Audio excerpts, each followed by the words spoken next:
for today's vlog. Dito na Bagyong update sa Karina. amin. Ganito po ang nangyayari pag may bagyo sa aming lugar Paglabas sa Pasig. ng gate namin, Parati ito kaming yung gate binabaha. namin.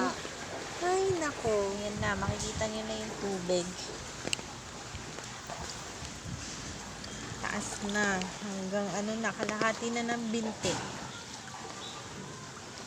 Ayan. Dati pinaparadahan namin ng tricycle. Wala na, tinanggal namin tricycle, nilipat namin. Ayan po yung gate namin. Andun na yung tubig. Ayan. Mapansin nyo. Dito yan sa Juliana 1.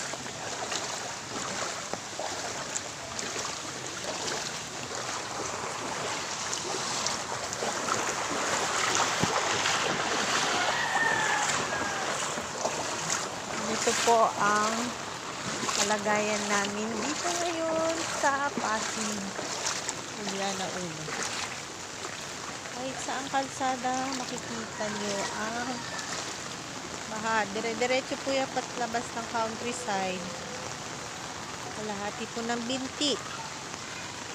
At ito po yung kahabaan ng Juliana 1. Baha.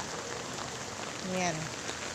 Dulot yan ng Bagyong Karina.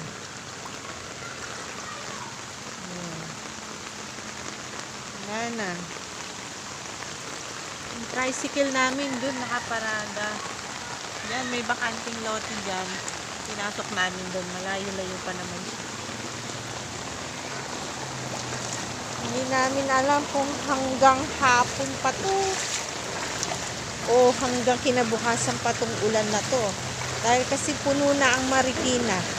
Yung Marikina River, nasa 19.8 meter na. Inabot niya. Hindi na niya kinaya. Kaya bumabalik na yung tubig. Kaya yung mga mabababang lugar, katulad namin, ito na ang sinapit. Baha.